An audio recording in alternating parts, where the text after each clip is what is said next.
Pretty boy, big feet. Oh yeah. Let me tell you where I'm from. I gotta get some things done. I ain't never had nothing, so I gotta get it while I'm alive. I ain't never had nothing. A loser becomes a winner when they get up and try. I ain't never had nothing. I know my limits fast. All right, thank you everybody for tuning in to the Slow Wealth Podcast. I am Kendra. And I'm Ramon. And as we have in our previous shows, we always start with a powerful motivational quote. And it starts by saying, happiness is an inside job. Don't assign anyone else that much power over your life. Okay. Good way to start the day off. It is. It definitely is. And today we have our special guest on the Slow Wealth Podcast, Mizz Nekol. It's big time top. Hey. Mizz Nekol. It's the queen of hustle, baby. Yes, the Queen of Hustle. Her new album just dropped this past Mother's Day, and it is hot. Rooftop is my jam. Thank you. Rooftop and nothing. I love it. Nothing. 36 bars. Yeah, 36 bars is hard too. Yes. Okay, I've been playing the album like crazy. I was driving from Dallas, and I was like over and over again. Just listening to the album. That's where them Dallas streams came from. Well, yeah. Well, today we have Nicole on our show. She will discuss how she got into the music industry and how royalties work for her. Just to kind of give people another avenue of how wealth is generated and created. Because a lot of times people think that you have to get wealth from one stream of income. You can have several income streams, which Nicole has, of course, as an entrepreneur also. And her company, The Grind is Real Entertainment, has, I'm sure, other things going on as far as distributions and stuff like that. And we'll get into all that during this interview. Nicole, if you could just start by telling us a little bit about yourself, not what you do, but who you are. Well, I am Nicole, birth name, stage name, artist name, Mizz Nekol. I am a female influencer. I feel that I am a force of empowerment for women. I stand for the positive aspects of music on the music end. I don't really go for the revealing of my body to get the attention. So I more so go for being like a Queen Latifah, Missy Elliott, positive influence. I just want to spread my message, and music just happens to be the way that I do that. Yeah, it don't help that you can rap too, so you know. Right. She called me down right. And just we know her, like she's really hot, and we've been wanting this interview to happen for a while. Right. Yeah, I'm finally glad I got a chance to get on here. But I just feel I'm a positive influence representing women. And we need that. Yes, absolutely. Absolutely, because now we got this little. Don't name no names now. I know. I'm not saying I'm not gonna name no names, but everybody's cool with this whole like mentality, and I'm like, as a woman, as a grown woman, that's not cool. It's really not. That's the exact point I'm in. So when you ask who am I, I'm the queen of hustle, baby. I'm Mizz Nekol. I'm hip hop, and I'm not afraid to be myself to get the supporters that I'm gaining. Because in the beginning of my career, I went down that different path because I didn't get the quick response from people as someone revealing would have got. So I detoured, but now that I'm true to myself, things are really, really taking off. So that's what I consider myself, a hip hop pioneer, legend in my city. And I just can't wait to see what's next. Oh, where you from again? Kansas City, baby. Yeah. Missouri side. Missouri side. Right, there you go. KC, Missouri. KC Mo. Yeah, they got a Kansas City, Kansas. So we got to make that clear. Right. Yeah, she's not from the dot. Not from the dot. I ain't got no smoke with them. But I'm from Missouri. Hey man, well they be hating each other, like man. I know, and we right up the street, like we just across the street of water. For real. Right. You know what I'm saying? All right, Yeah. Nicole. So like tell us, when did you first realize that you wanted to, pursue your career in music? I knew in high school, honestly. I was more on the producer end of music when I first was kind of introduced to it. My mom bought me a little cheap keyboard from the thrift store that only had a couple keys on it, and I Mhm. would play stuff that I hear on the radio just in the room. Teenage kid, not realizing that I'm actually good at it, and that's where it started. I was on producer side of it. I wanted to be the next Missy Elliott, and then the rapping and singing came, I guess, from being in choral connection in high school, being in like those play like Broadway style plays. So Mhm. that's when I knew that I was born for the stage, just from the reaction that I would get, just being that center of attention. I'm a Leo, so we like the light shined on us. We like attention, and I started falling in love with getting that experience from other people when I were in a performance aspect. You are an honest Leo. Yeah, Yeah, she is. honestly, yeah. You know what I'm saying? Hey. So you was in the cafeteria, Yep, beating on the, we out, getting in trouble, getting in trouble. And that's the thing too. You know what? Now with music programs, a lot of kids don't realize. A lot of artists, new artists, don't realize that some of the like mature artists, like Nas, Jay Z, and all these other Hmm. people, they all started off playing with instruments. Like Yep, that's it's not big in the schools anymore. Like I not. played the violin and Ramon played the trombone, Man, and that's the gas thing. They can I hate pull out an iPad and do everything. You can play the violin on the iPad. right, Just right. move But your now finger. right. That's it. everything. And it when you actually play an instrument, it allows you to have a more creative process and critical Mhm. thinking about your artistry and about other aspects of life, of how you look at things too. So what is your creative process like? Uh, it's changed, but I can kind of give you the creative process when I first started in comparison to now. When I first started, I was trying to be somebody I wasn't. I was just Mm, mocking who I thought was hot at the time. Uh, Lauren Hills, the Queen Latifahs. So I was mocking other artists, and that wasn't me. Now mhm, I'll give my story. I've been through so much over the course of the 10 plus years that I've been in the music career.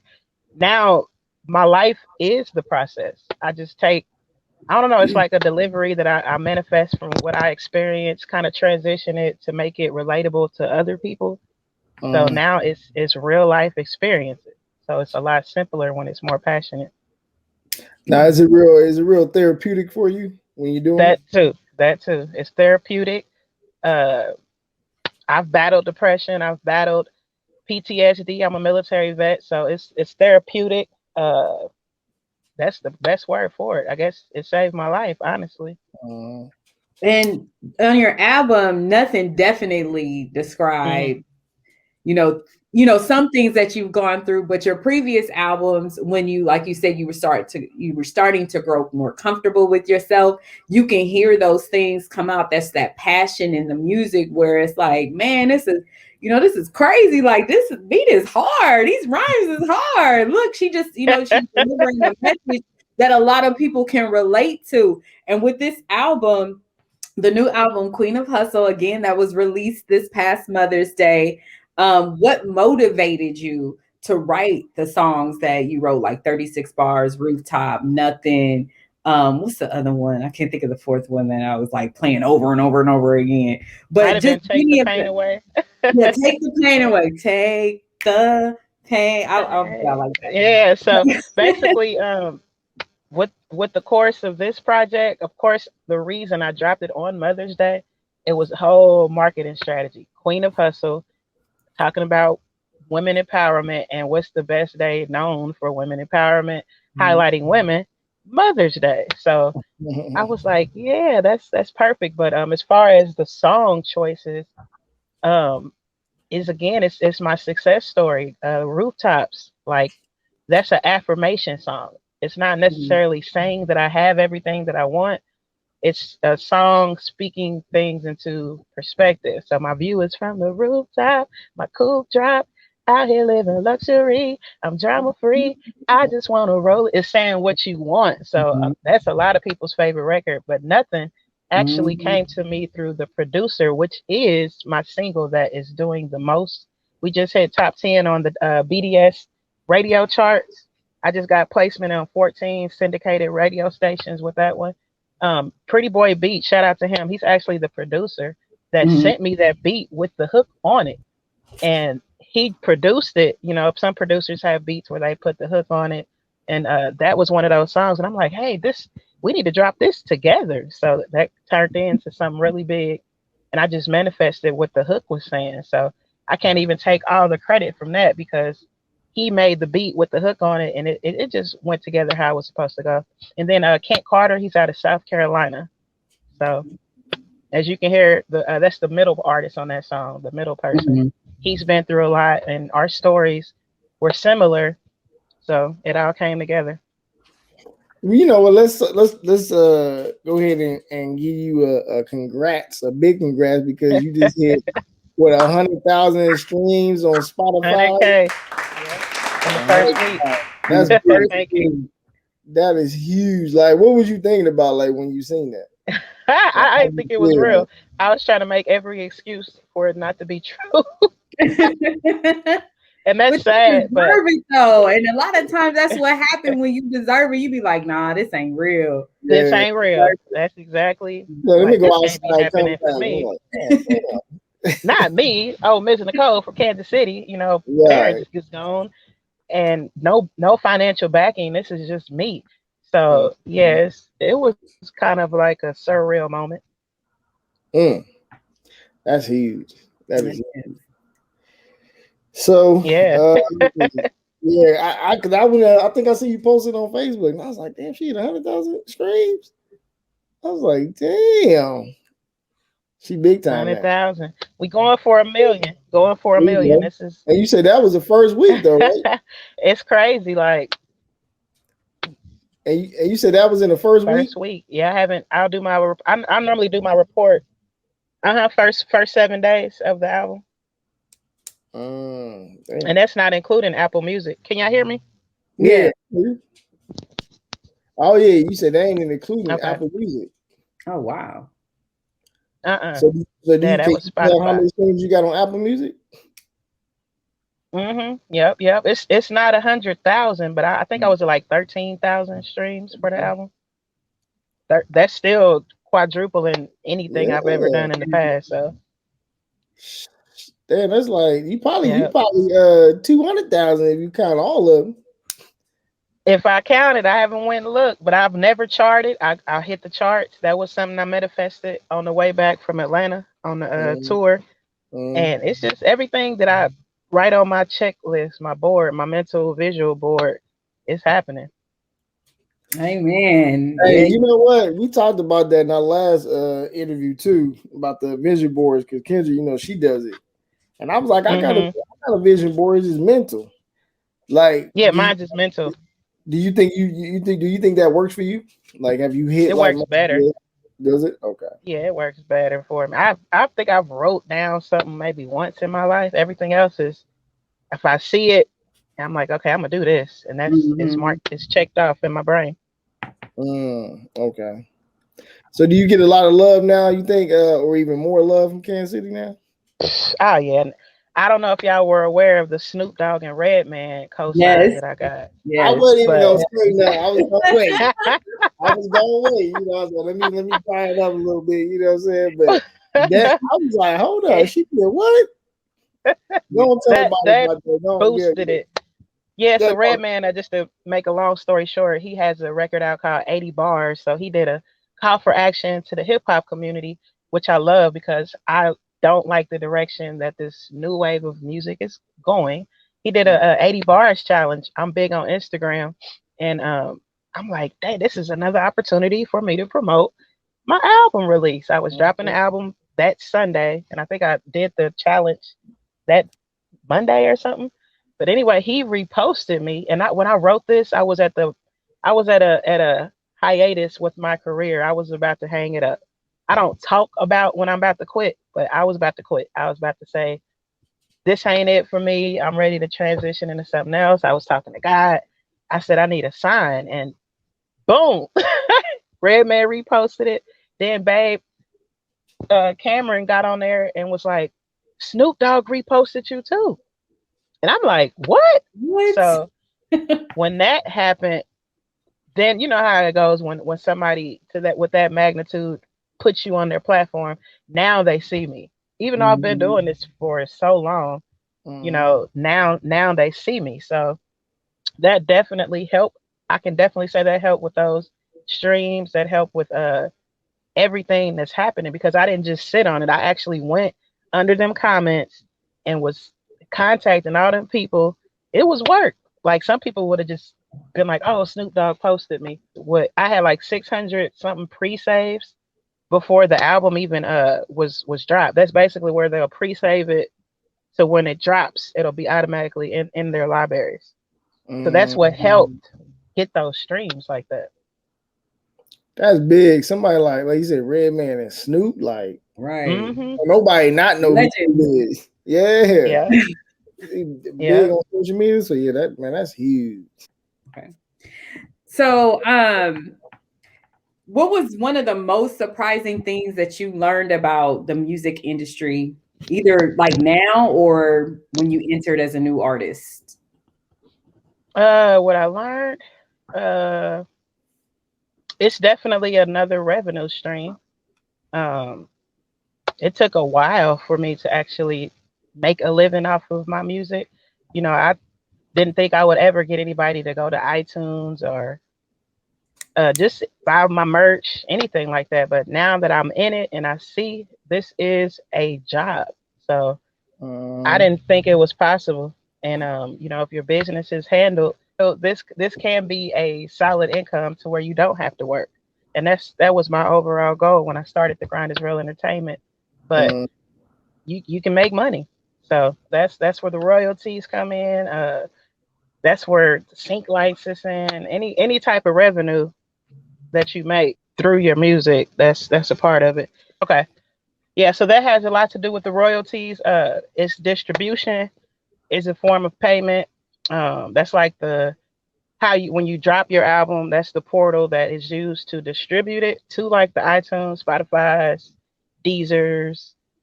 So that's another form of income. Then the royalties come into play on the longevity. That's not like a weekly payment.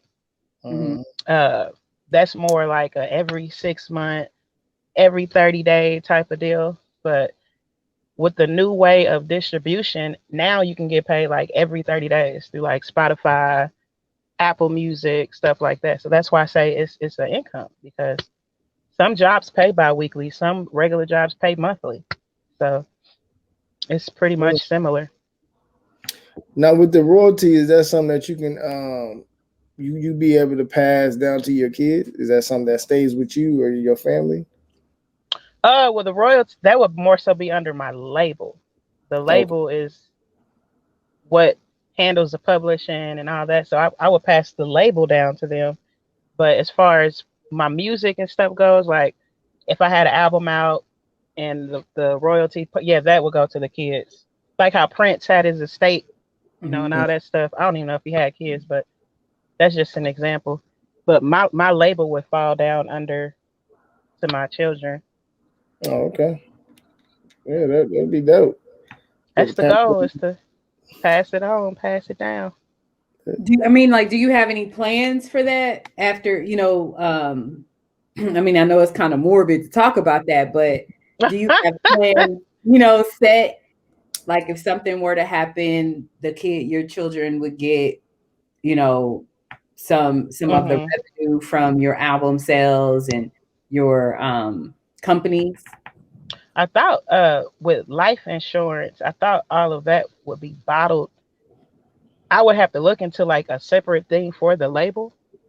But I was under the impression that having life insurance, I could somehow incorporate all of that, like the label and just anything that I have sole proprietorship to my Mhm. Stitch and Press Express and t-shirt and embroidery. So that's something that I probably would have to look into Mhm. on a separate thing for LLCs. But I do Mhm. have life insurance. Now I'm not sure if that's intertwined with the music side or not. Usually wills, if you set them, like you could set a living will now, Oh, more so a will. Okay. mhm, would do Okay. that. So that sounds like more of a will thing Yes. then. Yeah. Look into that, Nicole. The wills, yeah. Yeah. Well, speaking of that, do you own all the rights to your music? Of course. Yes, ma'am. That's the queen of hustle, baby. A lot of people Okay. here in the city, a lot of other artists, that's what they'll come to me for because I know the business. I do that work that a lot of people don't want to do because Mhm. I'm sensitive about my shit. Right. So I ain't don't know it all, but I know enough to where I'm making a solid income off of it. I know I have like several resources that I can go to if I have questions. I've ordered stuff offline that's kind of like a music law library. So yeah, I'm very big on that. Still got a lot of learning to do, but Mhm. I know enough to make sure my I's is dotted and my T's are crossed. Mhm. That's good. You straight Hmm. independent. That's the way Good. to go. Oh yeah, straight independent. All I need is an investor. Yeah, That's the look. next phase. Hey, kid, let's see what we can do. You know what I'm saying? We'll talk about that after the show. Oh. So Oh Lord. going back, can you? I know you kind of briefly explained how royalties work, but how do they work to benefit you? Oh well, royalties. Mhm. In the long run, if a song broke big, like with hit a million streams, or because royalties really only come into effect if you are making a massive amount of downloads, sales. I think you got to hit like a million before the producer even sees royalties. So Mhm. royalties really aren't that exciting anymore because there's new ways that they have.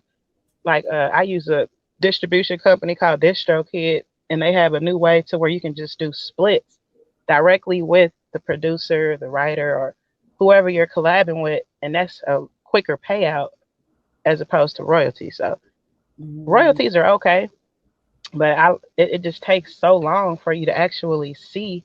This is if you are a featured artist. Now, the main artist, of course, is going to get it a lot faster, but the people you collab with, like the producer that helped you create the record, it takes forever for them to get or see anything. I still got Mhm. songs that I did years ago, and none of those producers have got anything from it. So I like the distribution method that I use through DistroKid because you can instantly pay people out, and it's just better.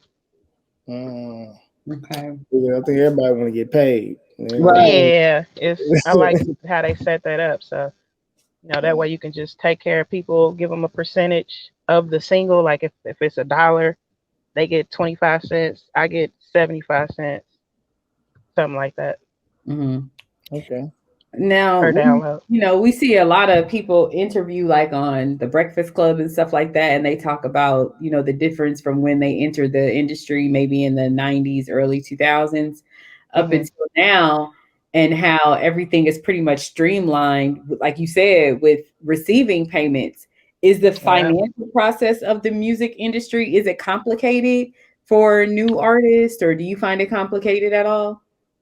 Oh yeah, yeah. You gotta have some money. it marketing is a huge downfall for the hottest artists.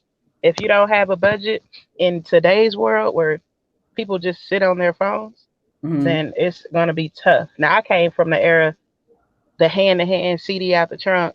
Mhm. Like I still do that because I engage with the people better, but it's actually easier to get in front of people now because they're sitting at home. They Mhm. have online concerts now. You don't even have to leave your house, but you Uh, have to have the money to put a marketing plan together. You got to have money to record just your album. You got to have money to pay the graphic designer. You got to have money to shoot the video. It's just money. So Mhm. if you don't have a budget, then a lot of people go the route to where their stuff isn't put out legally. They just use a regular camera, and you could just tell people that take their brand or crafts are more serious by what they put into it. Mm. So I like working with the top notch people because it's a package. It's you're presenting a package. So that's why I learned a lot of this stuff on my own too, just to save money. Like I don't know if y'all knew, but I did my own album cover. Queen of Hustle album cover was done by me. The Mm. billboard y'all see me on, I made that. So that's another avenue to take Oh, you said if you don't. Billboard. Yeah, she has a billboard in St. Louis. What? Yeah, I got billboards Yeah, up. So you gotta see that picture. I didn't know you was on a billboard. yep, I texted to you. I just left for St. Louis Yeah. yesterday. So, Oh yeah, you big but I time, mean, bro. it took this long for me to get to the level I'm at to be able to pay for stuff like this. And Mhm. a lot of artists just don't have the budgets. They don't have the financial backing to get themselves in front of who they need to be in front of. So it Now, takes money. you think a lot of that has to do with people not wanting to invest in themselves in the Because they'll craft? go buy a bag of Kush or the newest Jordans and $500 pair of shoes that they could have took. Marketing is not that expensive nowadays with the COVIDs and all kind of stuff taking place. A lot of these companies are just trying to get back in the role of things. So a lot of this stuff ain't it's not that expensive.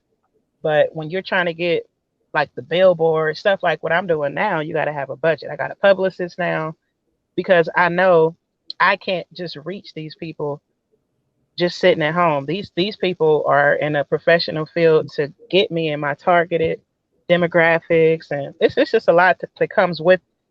That's where you got to read. You got to research. You got to learn your demographic.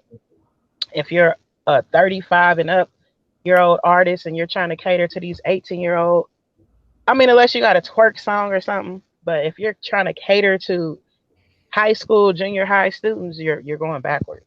You got to Right. learn your demographics and Um, get you a budget together. I mean, you got to start somewhere. $500 can go a long way if Yeah. you know You how use to use it right. So it's you got to have some money. I mean, just got to have some. That's just the name of the it. game. Well, let's I talk wish I a could little bit. say it wasn't, Let's but talk a little bit about the struggle because with this, I think with wealth too and wealth accumulation, people always see the result. hmm You know what I mean? right, They never right. see the process.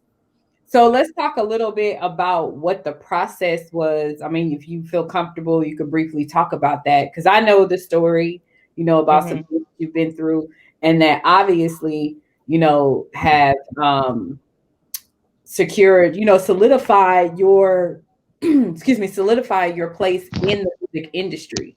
So Right. it goes along with your creative process into revenue streams and stuff like that. So let's start. Let's just talk a little bit about that. Well, it's been a long road from being homeless to uh losing my parents to you know living beyond my means, going on tours, broke kids ain't got shit because in my head I'm like, oh, I'm gonna go on this tour and I'm gonna make it. Oh, it's just you when you're trying to chase this dream.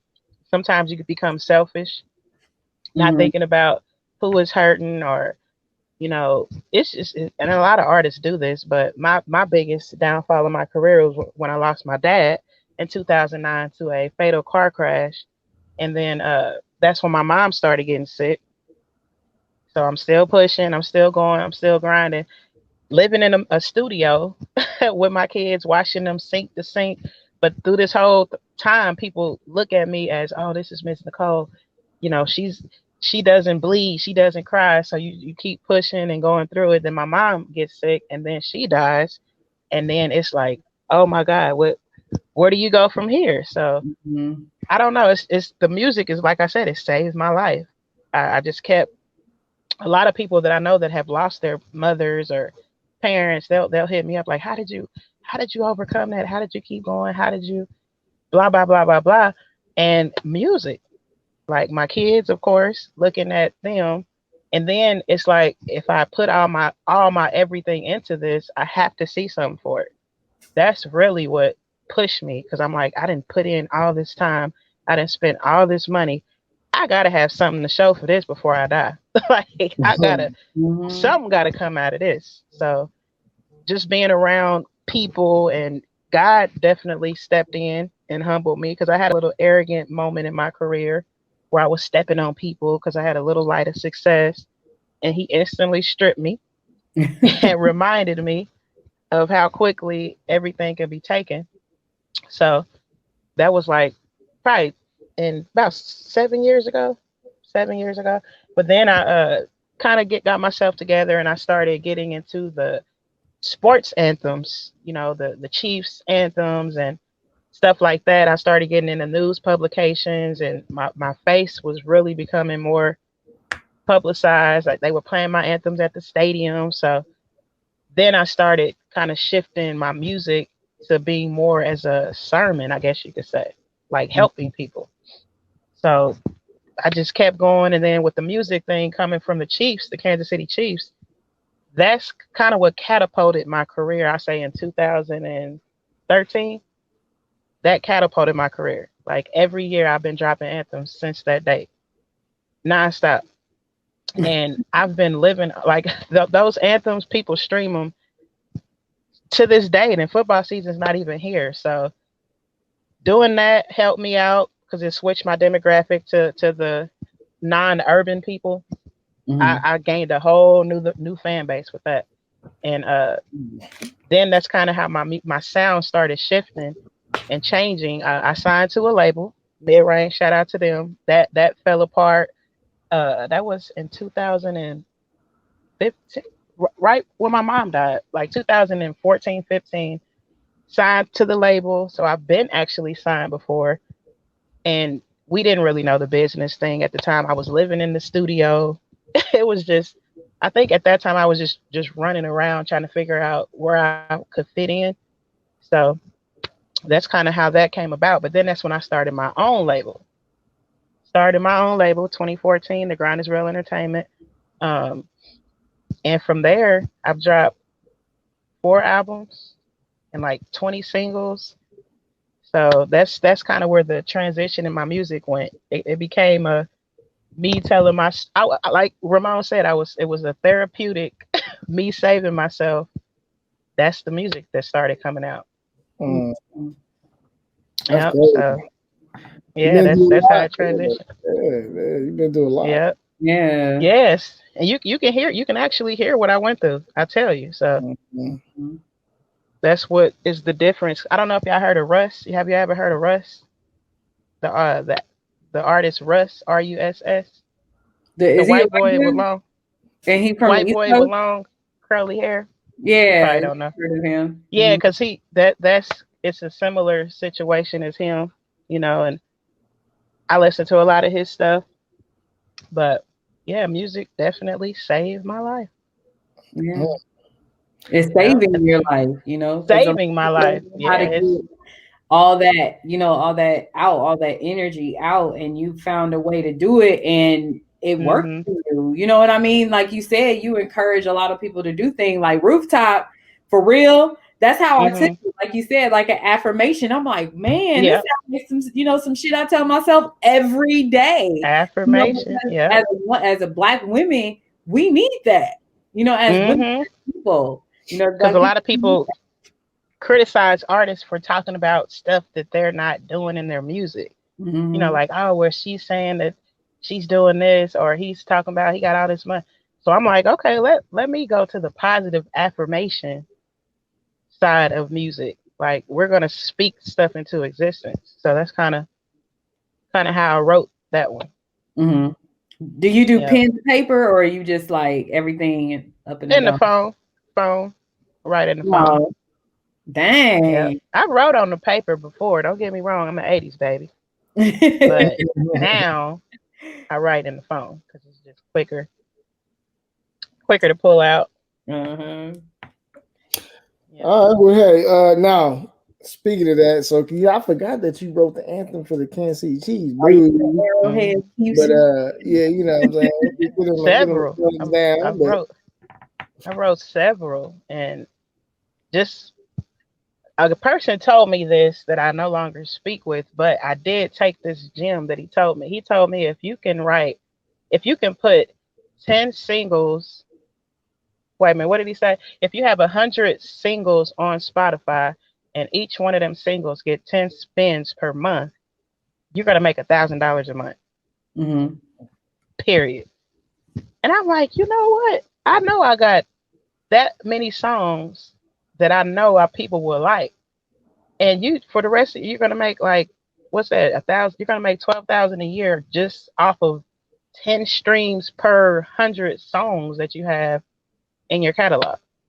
Mm-hmm. So if you make good music, which Mm-hmm. I do, so that's kind of the path I'm on. I might drop maybe 2 more albums. And the thing with me that's different, artists, I'm more seasoned. The older artists that's over 35, a lot of people quit because they're worried about the worldly views. Oh, you're too old to be doing this. Oh, blah blah. I'm that voice, and a lot of older artists have been hitting me up specifically saying that, like, man, Miss Nicole, you making me want to get back to it because it's mental. It's a Mm-hmm. mental battle with yourself. You're worried about just like with weight. Women with the weight, men, whatever insecurities they have. I stop when I want to stop. If I can drop a record that resonates with the people, I can be 48. I don't know if I'll be that old still doing music, but it's all about how you resonate with your audience. And then we don't look a lot of us older people don't look our age either. Mm-hmm. So people get discouraged, when you hit that. I feel your early 40s is your capsule to starting your life. Honestly. Like, more and more I'll be reading and listening. A lot of stuff is like, I what they say think it is is. like your life don't really start until you hit 40. It don't. Look Because at I tell everybody Taraji. this story about what I read some years ago. Now we didn't know when we was kids, Timbuktu was a for real place, right? Oh, it And is? people, people Timbuktu was a real place, and they had the best schools in the world. And people would send their kids to Timbuktu, but if you went to school there, you didn't learn and practice your profession until you were 40 years old. So that means See? 20 teens, 20s, 30s, you were just learning and You're kind of going through learning. the college and parochial school phase. And then once you turned 40, that's when you were able to practice everything. So To that just actually practice lets it. you know what the thought is about turning 40. It is a pivotal moment in your life because you Hmm. pretty much have that level of maturity Yeah. to mentally handle things. Because a Yeah. lot of times what happens is when you're in your 20s, you're in your 30s, you're trying to figure stuff out. You don't have the mental capacity to, handle everything that's coming your way because you're trying to figure it out. 40, you like, you know what? I don't have time for this. This is what's gonna happen. And This I'm is what's comfortable going to with it happen. now. And your comfort, and even like during this interview, your confidence comes out, and that's what people need, when you get to Hmm. a certain age or a certain, aspect in your life, that confidence has to come out. And in Right. your music, you definitely see that. You hear Oh, it. I yeah. mean, you hear the confidence and the pride that you take in your artistry. Oh, when y'all see the visuals, y'all really going to get that's the fun part of the album. I actually got 2 videos scheduled June 1st, 2nd. I'm shooting Do They Love Me with Joey Cool. I'm shooting Mhm. Nothing. I got we doing that, I think, the week after that because I go back on tour on the 11th. So yeah, now the visuals are coming. I mean, Rooftops visuals already out. Yeah, yeah, visuals already out. Uh, Run It Back tour visuals already out. So that's what I'm about to start now. Is bringing forth the visual side to the records. Okay. And we're gonna see the visual for that 36 bars. What's up? Oh yeah, yep. Yeah, You're gonna get that. That's gonna be Yeah. fun. I That's know gonna that's be gonna fun. be fun. So, all Um, right, hold on, let me ask you real quick. uh-huh. So now that you hot, you know what I'm saying, you represent for the women now. You know what I'm saying. We need some new blood out here. Is there any artist that you would like to work with? Most definitely. I would love to work with Rhapsody. Definitely got to work with Missy Elliott or Queen Latifah. That's like the at the top of the list. Tiana Taylor. On the male side, Ludacris. I work with Nas. Want to work with Russ. Uh, Tech Nine. I want to work with him. I'm about to And say, man, that's from the Come city. on, now that's You city. Tech Nine. like, J like, I Cole. should have been first. Right. Yeah. Well, his style, our styles are a little Yeah, different, but I it is. definitely want to work with him. Mm-hmm. Uh, J Cole, of course. Drake. Um, and then it was another chick that I wanted to work with. That was Erica Banks. So I got a list of people that and people starting to see me now. So since Mm-hmm. Snoop Dogg shared me and Redman shared me, like I don't know if y'all know who Damian Dillard is, the basketball player. Damian Lillard. Yeah, I say Dillard. Yeah, he's Yeah. got his eye. He just inboxed me while we were on this. I got to see what it says. Oh wow. So Oh, wow. Yeah. yeah, Hey, so I think it's just a Wow. matter of time. My next goal is to get an investor. I need a financial backing, you know he and raps too. yeah, he does. He has this Yeah. platform called 4 Bar Fridays on Instagram. So that's kind of Mm-hmm. how I met him through that. But when Snoop Dogg shared me, he really started tapping in with me. Mm. Man, that's So all you need sometimes. Just that one. that's I all seen you a need. I seen a meme. It was like a meme or something the other day, and it said like sometime I think it was Nino Brown. We'll be listening to. Hmm. It's like you'll work 10 years for that 1 year. Yeah. And that's what happened. Yeah. That's why I said I feel like I'm at the birth of my career Mm, because now people see me. So this is why I'm going so hard. mm, Now people see me like, okay, we got to take her serious. I yeah. performed with I got like 5 minutes left. Okay. I performed with Young Ma on June the 6th here in Kansas City, and then we go back out on the Dare to Be Rare tour. Oh, okay. Yeah, yeah. She big too. She can spit Young too. Ma. You She can can. Yeah. spit. Yeah, I was like that. Okay. There's a couple of them. Do you have a Yep. She's message nice. for your fans that you want to send? Huh? Do you have a message for your fans? Uh, I appreciate everybody that's tapping in with me. Make sure y'all go get the Queen of Hustle album. It's available on all digital platforms. You see Mm-hmm. the name right there, Mizznekol. Type it in, and it's gonna pop up. And then when you hear it, tag me in your stories, Instagram, TikToks, whatever. Let me know your favorite songs. These videos are about to be coming, and I'm grateful to be on the Slow Wealth podcast. And we are so grateful to have you and hear your music and have your life or your music be a testimony to your life. So that's amazing. And of course, we always gonna encourage you because I've seen your growth and see what you do for other people. Now, Nicole just don't do this for herself.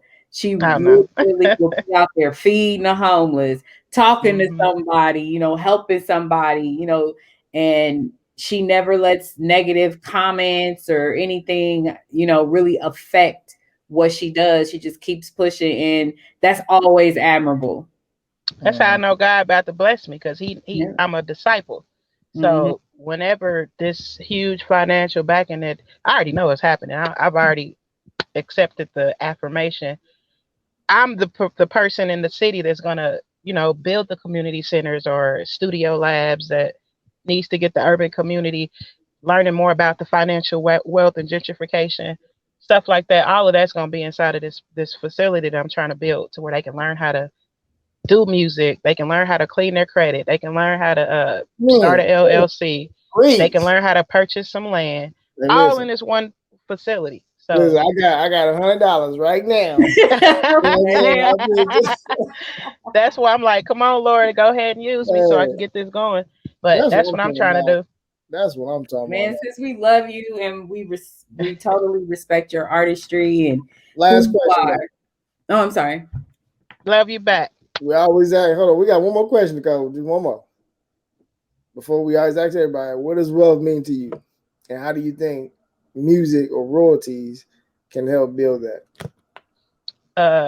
Wealth definitely means living successful and prosperous, and it also means something that you can pass down, pay it forward. That's what wealth is to me, because you can't die with anything. You can't take it.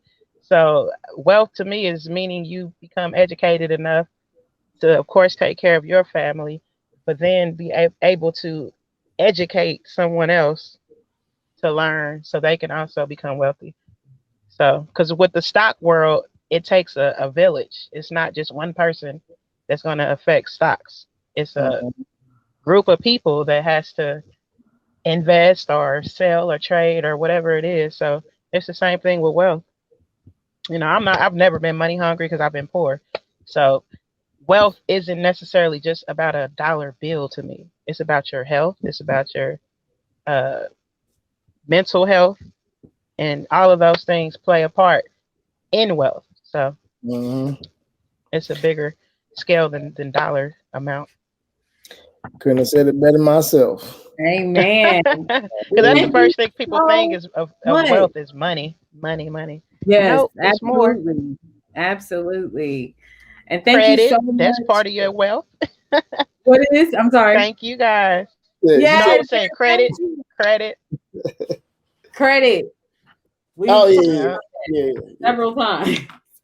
But thank you so much, Nicole, for coming on the show. We really appreciate it. We'll be in touch with you, of course, as always. Thank you. Valuable, and that's the most important thing that we've learned about wealth is the value of time. Most definitely. And you guys got a Facebook page for this is gonna be on all the Facebook, Instagram, YouTube. Okay, so y'all got a site for all. Okay, so I'm gonna have to follow. Yeah, we gonna try to push it out there. You know what I'm saying? Get some more. Get it in. Well, I'm proud of y'all. Hey, man, I'm proud of y'all. Hey, just tell Snip I said what up. That's for real. I'm trying to get out there. We know she gonna be hot. I'm trying to get out there. I ain't stopping till one of them inbox me with a plane confirmation number. Then I know it's real. Right, hey, it's coming. It definitely is. And again, this is Mizz Nekol with The Grind is Real Entertainment. She dropped her new Queen of Hustle, baby. Queen of Hustle on Mother's Day. And she also has another company called Stitch and Press. And I think I printed the shirt that Ramon is wearing. Yes, you did. And the hat. Yeah. So if you need any stitch or embroidered custom items, be sure to hit me on Facebook, STITCHANDPRESS LLC. Stitch and Press. Yes. We're gonna put all that in the description and everything. Yes. Too, right, so yeah. Okay. All right, I'll text y'all that, but I gotta go. Y'all, thank y'all for having me. Love you too. My mama bills. Go back to the hood and sign the youngest to a deal. Tired of the poverty. Couple properties. Ain't never had nothing. Promise it ain't nothing stopping me. Yeah.